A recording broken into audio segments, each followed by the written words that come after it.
All right, Brian Tessier here, Remax Advanced Realtors. Thank you once again for tuning in to my BeLive episode. Whether you're tuning in live or you're watching the recording, we certainly appreciate it. Today, I have a very special guest. He is, I was just telling him before I came on live, is one of the only people I actually go on Facebook to see his posts. If you're from the Pittsburgh area, you probably know him. He's one of the top contractors taking over the business, Alexander Hamilton. Hey, buddy. Hey, Brian. Thanks for having me, man. Really privileged to be here. Yeah. So, you know the platform and everybody else does. We got about 20 minutes here. We got a lot of stuff we want to pack in. So I'm always going to dive right into it for my viewers and the people watching this that do not know you or may know you but not know where you came from. You know, who are you? Where'd you come from? And what do you do? Definitely. Yeah. So my name's Alexander Hebert. Most of you guys know me as Alexander Hamilton. So I'm co-owner of Pittsburgh Property Remodelers here in Pittsburgh. It's a local residential construction company. My business partner, Jason Ferretti, got to tip my hats to that man. He's phenomenal. He's the guy that's on the ground in the trenches with the guys, making everything look amazing. I just take the pictures and take the credit for it. Yeah, so we do everything in-house. We're general contractors, but we're not subbing out. Everything's in-house. They're all employees. And then I'm also the co-owner of PGH Property Buyer. That's a real estate investment company, also located here in Pittsburgh. We do wholesale properties, buy and holds, also some flips. My business partner in that is Elizabeth Kaziva. She actually created the company and brought me in the end of last year to join her team. And yeah, it's exciting times for us. Let's see, I've been in Pittsburgh for about 2 years now, but I moved from the Oregon coast and I'm originally from Santa Cruz, California. Yeah, so they just right in their next question is what made you come to Pittsburgh? What brought you over here?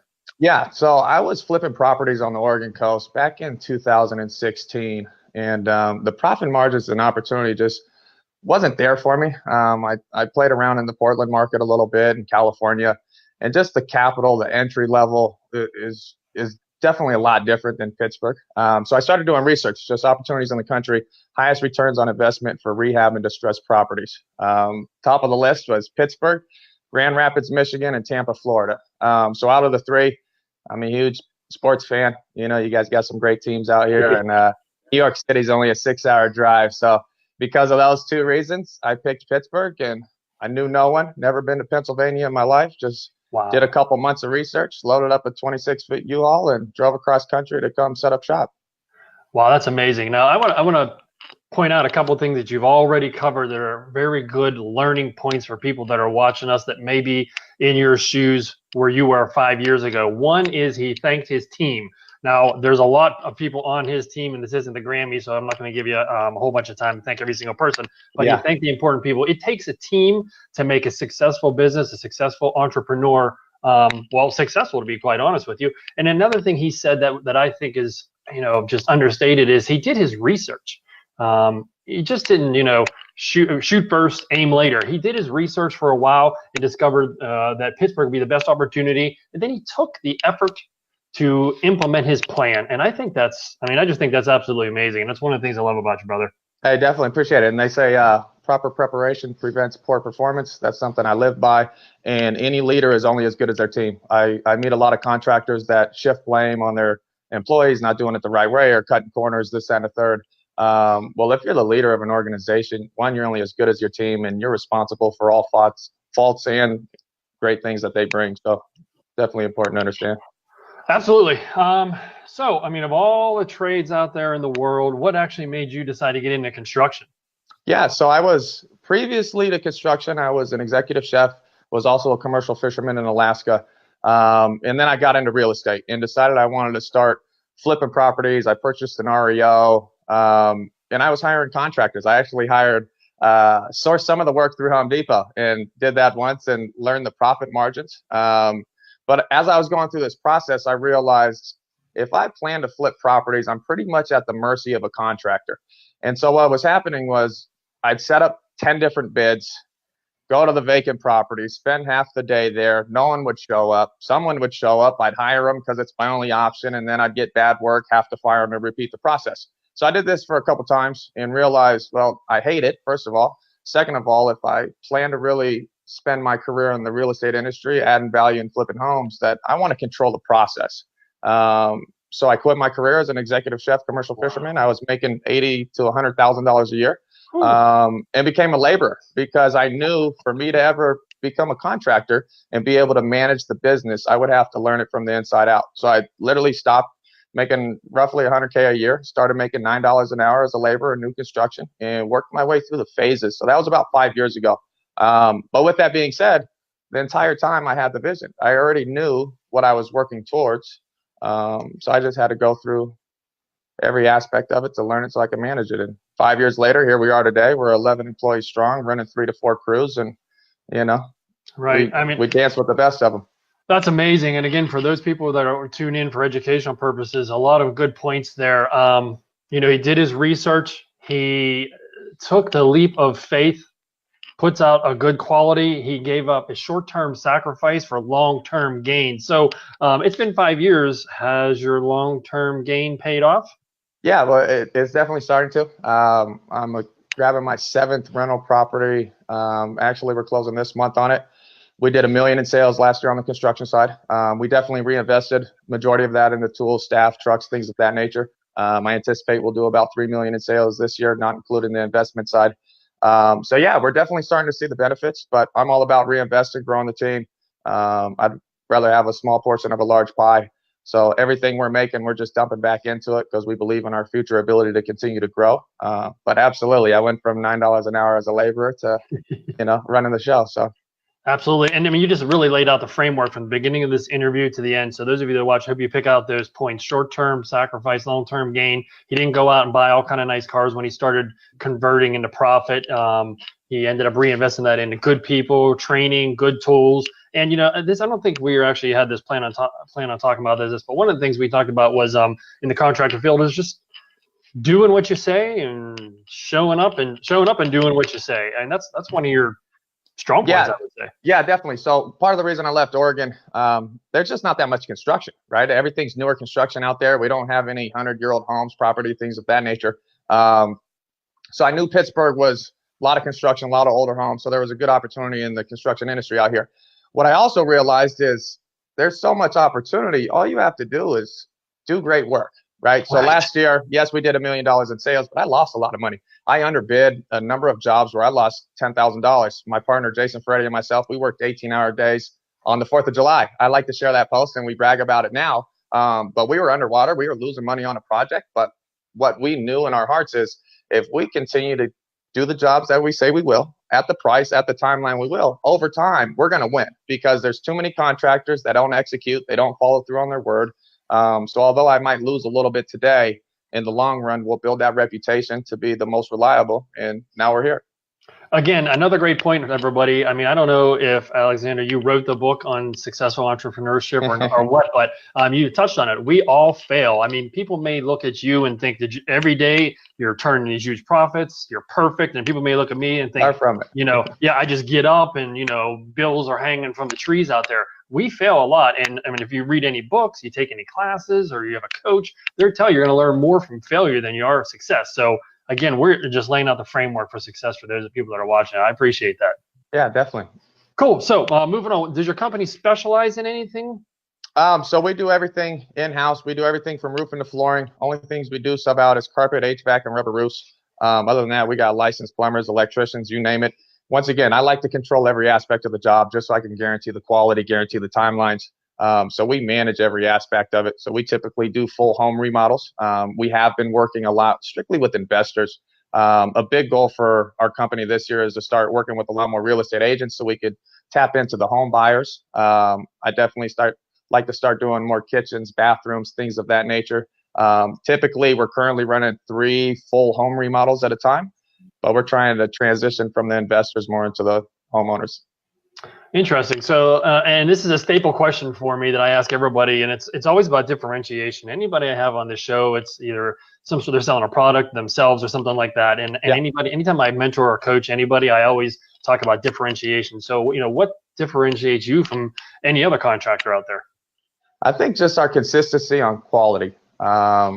We're testing and proving. You guys see me post 1,000 times a day. It's not to brag. It's not to say I'm better than the next contractor. I want you guys to be able to see our work ethic and our work quality for yourselves. Once again, most of my guys work 7 days a week. It's not mandatory. It's Monday through Friday. 40 hours a week is mandatory. Majority of my guys want 60. That's just the work ethic that we're hiring. And once again, I think the head of the team leads by example, and my work ethic is pretty strong. So my guys are in the trenches with us. But if you hire us, our quality's tested and proven. We don't take shortcuts. And as far as timelines, if we're working on Christmas Day because we're behind, then that's what it takes. Man, I mean, it's so compelling the way you speak. I mean, you almost make me want to pick up my tile trowel and start getting in the trenches. I mean, is that almost? Yeah. But not really. So, but another bullet point that he hit, every question, he's hitting something that I want to make sure translates to everybody, and you can decipher that. And that is branding, not bragging. There'll be, if you follow me on Instagram, I do a lot of stories. I'm going to make sure everybody understands that. You know, bragging is saying like, hey, I'm better than you, and you can't keep up with me, and you suck. Now, he's branding, showing potential clients that have not yet hired him what he's doing, how he's doing it, and there's really no interview. I mean, he is giving the interview to his potential clients. And you know, I kind of do the same thing with social media. I rarely get interviewed because I lay it all out there for everybody to see. If I do a good job, it's okay to say you do a good job. I mean, Chevrolet advertises they're the #1 truck sales in Pittsburgh in 2018 or 19 or whatever. I mean, they're not bragging, they're branding. So I say kudos to you for all you do on social media. And those of you that aren't following him on social media, you definitely want to get on him with Facebook. He gives daily updates. He will tag his clients in the post with the photos showing the progress. And I mean, nobody does that. The contractors try to hide the lack of progress. So kudos to you, man. That is awesome. Yeah, thanks a lot. Moving on. So what's next for Pittsburgh Property Remodelers, my man? So we're looking to continue to scale. So once again, scale up. We're 11 strong right now. We got 3 to 4 crews going. We're looking to bring on new clients. Like I said, we're trying to work with a lot more agents, with the new home buyers, things of that nature. But we're also looking for partnerships in the investment side. So we work with a lot of the larger investors in the city, and we're trying to just branch, whether it's joint ventures on flips, rentals, things of that nature. Always looking for lenders on the investment side of things. So, you know, if you have any interest, please reach out to us. We're always looking for new opportunities. Sounds awesome. So how did you get involved with Pittsburgh Property Pittsburgh Property Buyers and Liz? So we met originally about a year and a half ago, actually through an online real estate investment in a little forum. So she met me to actually hire me on one of her flips. She was flipping properties in the Pittsburgh market, and she hired me as a contractor on a couple of them. We ended up getting closer, ended up mixing lives together. So she's my business partner. She's also my life partner. Love you, babe. But yeah, so we started to join forces, started partnering on some flips together. And then it just strategically made sense. She was doing big things on the wholesale, wanted to scale up the investment side. So just joint forces made sense for both of us. So she brought me into the business late last year. She created it, PGH Property Buyer. They wholesale. If you're not on our buyers list, I encourage you to check it out, pghpropertybuyer.com. And then we bought a couple rentals together. We own 6 duplexes in Mount Washington together. So that she brought me on, gave me a great opportunity, and that business has taken off as well. Yeah, so you could also drop a comment in the comment section if you're watching this a day or a couple hours or days later. Alexander checks his social media quite well. Now, I skipped pronouncing her last name, but I'm going to try it. Kaziva. There you go. Yeah. Bam! I like Hamilton better. Why don't you change that?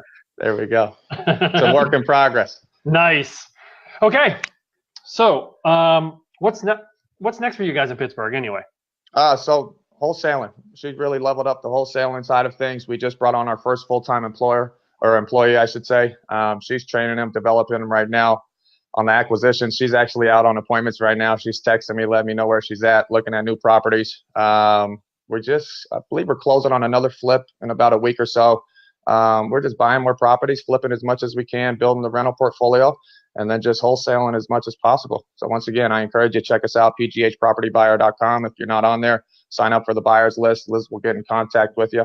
And she's running everything over there. I'm stuck on these duplexes that we bought. We bought 2 condemned ones in Mount Washington together. So I'm in charge of knocking those out. Those are consuming me for the next few months. So pretty much she's running PGH Property Buyer by herself, and she's knocking it out of the park. So give me kind of the realm of what you're capable of doing, because you had mentioned knocking down houses. I mean, what are you guys capable from, like, building? Can you build a brand new house out of the ground? Yeah, so we can. I started a new construction. My business partner, he can as well. Currently, we're not doing any new construction, just because of the city and the permits, and I don't like to overextend ourselves. I think we're got a good niche going with the remodeling with how much old construction's out here. And I think there's so much opportunity there. I don't want to just branch back and forth. There's definitely going to be new construction in the future for us. But as of right now, we're doing strictly remodels. With that being said, one of the duplexes we just purchased was condemned. We pretty much had to rebuild it from the foundation up. We pull permits 100 times a week. We do everything the right way. So we're capable of pretty much doing it all. Load bearing supports, everything interior, exterior, roofing, siding, flooring, you name it, we do it. Now, is there any price point? I mean, you do low, mid, high end. Have you done any luxury stuff? Yeah, all the above. Jason Ferretti, he specializes in high-end finishes. Prior to him and I partnering together, he was working on the $2 and $3 million condos and things in the Strip District. We're typically anywhere from the 100 to 500K range, but by all means, we have the abilities to execute on all fashions. Awesome.